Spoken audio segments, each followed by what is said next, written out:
seputar literatur review, sitasi, dan penulisan. Literatur review itu merupakan proses sistematis untuk mengkaji penelitian-penelitian sebelumnya. Tujuannya sebetulnya bukan sekedar untuk merangkum, tetapi sebetulnya membangun kerangka pengetahuan. Penulis harus menunjukkan pemahaman terhadap suatu perkembangan ilmu, terutama yang ia tekuni. Nah, literatur review ini lebih berfungsi untuk menunjukkan posisi penelitian kita dalam konteks ilmiah, positioning research. Tentu penulis dapat melakukan berbagai identifikasi, misalnya tren, kecenderungan, dan pola dari penelitian-penelitian yang sejenis. Selain itu, literatur review juga sebetulnya akan membantu kita untuk menemukan research gap atau apa yang belum diisi atau apa yang belum dijawab dari riset yang sudah ada sebelumnya. Nah, literatur review diawali dengan mencari literatur tentunya. Ada beberapa strategi untuk mencari literatur. Tentu pencarian yang baik itu harus sistematis dan terarah, misalnya menggunakan database. Ya, sekarang banyak sekali database yang sudah ada, misalnya via Scopus, Science Direct, dan lain sebagainya. Dengan kata kunci yang spesifik, relevan, keyword yang berkombinasi, itu akan meningkatkan strategi untuk meningkatkan kualitas sumber dari literatur atau bacaan-bacaan. Nah, tentu penggunaan database ilmiah ini bagus, terutama dalam mencari artikel yang berkualitas. Scopus misalnya itu sebagai salah satu standar untuk publikasi internasional yang dapat diaju dan selama ini memang dipakai oleh banyak saintis. Nah, tentu dalam melakukan seleksi literatur, tidak semua literatur itu kita gunakan, kita kumpulkan iya, kita seleksi iya, tapi tidak semuanya akan kita gunakan. Ada proses seleksi yang ketat, ya. Misalnya kita butuh rentang tahun berapa yang tidak terlalu tua misalnya, kemudian relevansinya, kemudian kualitas jurnalnya. Nah, biasanya ada bagannya, tidak harus seperti ini, tapi ini sebagai salah satu panduan kita untuk melihat bahwa searching misalnya di Scopus itu dengan keyword tertentu, kemudian nanti kita bisa identifikasi riset papernya, kemudian screening pertama seperti apa, misalnya ini dalam konteks ini ya N-nya berapa lah, ada 1000 artikel yang kita ambil, kemudian kita ambil 700, second screeningnya, kemudian eligibility-nya berapa, setelah itu kita set secara manual, kemudian kita lakukan analisis, kita buat tabelnya misalkan. Nah, contoh yang seperti ini, sekuensial seperti ini sebetulnya memudahkan kita secara sistematis untuk melakukan seleksi, dan ini sudah semi otomasi. Jadi apalagi sekarang tentu Anda juga sudah banyak melihat bagaimana kita bisa menggunakan AI misalnya, atau menggunakan database digital yang memudahkan kita untuk melakukan seleksi. Bahkan mencari topik yang relevan dengan kita juga sekarang lebih mudah dibandingkan misalnya era sebelum AI 5-10 tahun yang lalu. Kita masih hanya mengandalkan search engine semata, misalnya Google, dan juga database yang lebih konvensional pada saat itu. Nah, tentu dengan banyaknya referensi ini, maka ilmu tentang bibliotek itu juga lebih banyak dan lebih maju sekarang. Penggunaan software bereferensi, software untuk referensi misalnya seperti Mendeley, kemudian Zotero, itu tentu akan sangat membantu kita dalam mengelola citasi setelah mencari, mengumpulkan, dan juga mengelolanya bahkan juga secara otomatis. Kita bahkan bisa menyimpannya dalam berbagai format yang berbeda, bisa lewat PDF, bisa metadata, dan juga akan mempermudah kita untuk mengatur, mengorkestrasi penulisan daftar pustaka itu sendiri. Nah, tentu nanti referensi ini kaitannya juga dengan bagaimana kita menyusun citasi, ya, di dalam teksnya harus ada sumber informasi, formatnya, gayanya, Ya, biasanya misalnya yang sering kita gunakan APA style apa gitu. Nah, referensi literatur juga bisa kita peroleh dari ya misalnya Google Scholar. Ini contoh display Google Scholar. Saya kebetulan saya capture. Tentu di situ kita juga bisa melihat segmen tematiknya, tahun berapa, disitasi berapa kali. Nah, termasuk ini berarti untuk mencari ketika kita mencari paper yang berkualitas, salah satu parameternya tidak harus, tapi salah satu parameternya biasanya orang melihat jumlah sitasi. Nah, dalam ini misalnya ada beberapa riset, termasuk riset saya yang 2015 ini sitasinya misalnya sampai 200 sekian. Oh, berarti ini consider sebagai paper yang bagus yang bisa kita pertimbangkan untuk kita citasi. Atau kita search by tahun, misalnya oh tahunnya 2015, ya belum obsolete lah 10 tahun yang lalu untuk ilmu-ilmu geografi nampaknya masih oke, bisa dipakai, akhirnya bisa kita citasi. Nah, ini contoh kita memanfaatkan Google Scholar melakukan analisis. Kebetulan di situ juga di sebelah kiri ini ada indeks, indeksnya berapa dan lain sebagainya. Ini menunjukkan si penulisnya mempunyai kapasitas atau berada pada kemampuan level expert yang seperti apa, sehingga tulisan-tulisannya juga misalnya trusted atau dianggap baik dan memenuhi kualitas. Nah, itu contohnya kita menggunakan referensi Google Scholar tadi. Atau referensi yang lain misalnya Scopus. Ini profil Scopus saya kebetulan citationnya by 1.700-an dokumen, ini juga consider lumayan bagus lah ya dengan 123 dokumen. Nah, mencari sumber-sumber referensi dari Google Scholar, dari Scopus seperti ini juga bagus, dapat kita pertimbangkan untuk kita gunakan.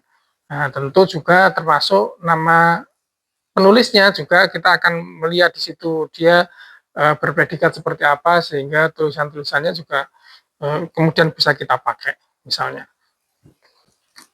Ini sekedar ilustrasi dokumen. Ini kebetulan grafik dari punya saya, ada sekian dokumen, kemudian citasi yang mulai banyak itu dari 2017 sampai 2025 ya, lumayan citasinya banyak. Ada berapa dokumen, ada citasinya. Dokumennya tidak banyak beberapa tahun terakhir, tapi citasinya tetap tinggi terus.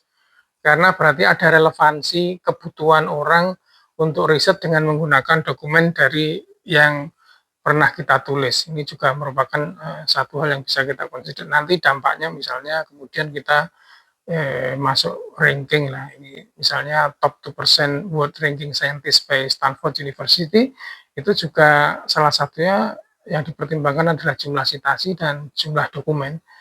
Nah, semakin banyak disitasi berarti consider dokumen atau paper kita memang dilihat orang dan dipertimbangkan bahwa itu akan mendukung riset atau relevan dengan banyak riset yang sekarang baru in. Gitu. Jadi, menunjukkan positioning paper kita yang baru in. Nah, nanti tentu ketika kita melakukan citasi, kita juga melihat misalnya ada yang disebut argument driven citation. Ya, citasi ini tidak hanya menunjukkan sumber, tapi harus juga mendukung argumen penulis. Penulis harus mengkaitkan referensi dengan ide yang dibangun. Nah, ini disebut dengan argument driven citation. Kemudian juga selain itu yang perlu kita pertimbangkan adalah yang disebut integrasi referensi. Jadi referensi yang kita susun ini jangan sampai janggal untuk masuk dalam kalimat-kalimat kita, harus terintegrasi baik dalam narasi dan memang dibutuhkan. Nah, sehingga penulis ya tidak boleh hanya mencantumkan citasi, tetapi referensi itu harus benar-benar berperan, ada rule-nya di dalam teks kita. Nah, itu disebut dengan mengintegrasikan referensi tadi. Nah, tentu ini juga perlu kita pertimbangkan kohesivitas tadi antara satu referensi dengan referensi yang lain. Nah, nanti ketika kita menyusun argumentasi dan narasi, ada 3 hal yang kita perlu pertimbangkan. Yang pertama ada istilah claim, kemudian evidence dan analysis. Klaim itu lebih pada opini ya, atau argumen yang lebih pada pemanfaatan opini dan kurang data atau kurang evidence. boleh kita menggunakan klaim tapi tidak terlalu sering atau untuk mengawali sebelum kita masuk ke penyajian data. Nah, misalnya banjirnya parah, kata-kata parah banjirnya besar, itu klaim karena nggak ada evidence. Tapi kalau kita sudah ngomong 2 hari berturut-turut, kedalaman 50 cm, itu ada evidence, ada fakta, ada data, ada quote, ada parafrase, ada kredibel, ada teks, ada hasil interview. Baru setelah itu ada analisis. Analisis itu ya menjelaskan bagaimana evidence itu mensupport terhadap klaim yang kita susun tadi. Misalnya kita ngomong banjirnya besar, kemudian kata-kata besar itu diturunkan lagi menjadi 2 hari tidak surut atau seluas 50 hektar tergenang dan lain sebagainya. Baru argumentasinya main setelah evidennya masuk. Nah, lagi sekedar mengingatkan kita, di kesempatan sebelumnya kita juga sudah mengupas beberapa hal rambu-rambu yang kita perlu perhatikan. Salah satunya adalah menghindari plagiarisme dan melakukan paraphrasing. Plagiarisme itu adalah penggunaan karya orang lain tanpa atribusi. Nah, ini tentu tidak boleh kita lakukan. Penulis harus mencantumkan sumbernya dengan benar dan juga melakukan parafrase dengan baik. Nah, parafrase itu apa? Menulis ulang dengan kata-kata kita sendiri, tapi konten dan isinya tidak berubah, maknanya tetap dipertahankan.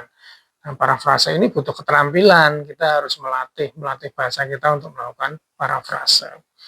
Nanti setelah narasi itu kita bangun dengan referensi, kemudian kita menghindari plagiarisme, melakukan parafrase, kita juga perlu menyajikan fakta evidence base tadi dalam penyajian yang bagus. Nah, apalagi kalau penyajiannya data spasial seperti ilmu-ilmu geospasial, geografi, dan ilmu-ilmu kebumian. Tentu penting sekali visualisasi yang jelas. Salah satu alatnya misalnya peta. Nah, dengan demikian harus ada kaidah kartografi yang jelas. Jangan lupa secara konsisten kaidah kartografi perlu diterapkan. Ada simbol, ada legenda, ada koordinat, ada inset, ada skala. Itu harus disajikan dengan baik. Nah, visualisasi ini sebetulnya akan membantu banyak memberikan penjelasan kepada para pembaca dengan lebih singkat daripada dengan narasi yang panjang tadi. Ini contohnya ini. Ini contoh penyajian secara visual, legendanya memang ada, bisa kita lihat, kemudian skalanya ada, kemudian orientasi ada, koordinat ada. Nah, menurut saya ini kekurangannya insert, karena nggak semua orang tahu lokasi itu. Misalnya ini Sulawesi, tapi nggak semua orang tahu ini lokasinya di mana, terutama kalau ini masuk paper internasional, sehingga tetap insight itu diperlukan apabila audiens kita internasional, jurnal kita publish secara internasional dan akan dibaca oleh orang banyak. Kemudian penggunaan kaidah kartografi juga perlu diterapkan. Contohnya ini bagus, peta ini, jadi yang menjadi daerah penelitian diwarna, yang lainnya grey, itu sudah menunjukkan secara tidak langsung insight, oh ini bentuk pulau yang khas ini, misalnya Pulau Sulawesi, semuanya orang tahu. Kemudian pewarnaannya, coloringnya juga bagus, memberikan kita pemahaman. Nah, ini salah satu contoh bagaimana kita menyajikan data. Tentu selain peta bisa juga dengan grafik, ya, untuk menunjukkan tren, pola data, atau tabel untuk menunjukkan time series, data detail. Nah, biasanya kita sering menggunakan berbagai bentuk grafik atau representasi data numerik. Nanti bisa dilihat, kita sudah pernah menjelaskan itu sebelumnya terkait dengan representasi grafis data statistik. Ada banyak polanya, mulai dari diagram pie, diagram batang, diagram garis, kemudian piramid, kemudian bentuk peta sendiri, dan lain sebagainya. Nanti bisa dilihat aja di link YouTube ini, representasi grafis data statistik di channel yang sama. Di sana lebih dijelaskan spesifik bagaimana grafis data statistik ini dipresentasikan. Nah, kemudian nanti hasil penelitian yang kita sajikan dalam data kemudian kita narasikan. Nah, tentu dalam memberikan narasi kita juga perlu berpegang pada kaidah-kaidah, misalnya harus tetap berpegang pada teori yang relevan. Nah, penulis harus bisa menjelaskan bahwa hasil risetnya itu terkait dengan teori tertentu itu mendukung atau tidak, mengembangkan sejalan atau bertentangan. Bertentangan tidak berarti salah, mendukung juga tidak selalu benar. Jadi yang jelas kita menyajikan data kita, dengan, konteks teori yang kita bangun di pendahuluan tadi. Nah, kemudian teknis dalam penulisan ilmiah ini ya, kalau lebih baik memang tidak deskriptif semata, tapi apa namanya, harus ada analisis, kemampuan analisis, misalnya menjelaskan mengapa dan bagaimana. Jadi harus ada penjelasan. Nah, contohnya misalnya kita punya gambar ini sebagai bagian dari hasil kita, kemudian kalau deskriptif ya kita hanya ngomong wilayah pesisir, ini konteksnya Pekalongan, wilayah pesisir Pekalongan Utara mengalami genangan banjirop yang luas dibandingkan wilayah yang lainnya. Wah, ini deskriptif, ya, artinya tidak ada data yang disajikan. Boleh tapi tidak terlalu sering lah dipakai untuk mengawali sebelum kita masuk ke analisis nggak apa-apa. Tapi analitiknya akan ngomong wilayah pesisir Pekalongan Utara mengalami genangan banjirop yang luas karena memiliki elevasi yang rendah. Nanti ada analisis, memiliki elevasi yang rendah. 0 sampai 2 meter di atas permukaan air laut misalnya, serta mengalami land subsidence hingga lebih kurang misalnya 12 cm per tahun yang memperparah dampak pasang air laut. Nah, sehingga kita jadi tahu mengapa tadi banjirnya genangan ropnya meluas, itu karena ada analitika kita. Nah, sebagai penutup, sebagai tugas, tolong buatlah contoh satu kalimat deskriptif dan satu kalimat analitis yang terkait dengan tema penelitian Anda. Tentu yang terkait dengan tema penelitian Anda, dan silakan tulis di kolom komentar. Terima kasih.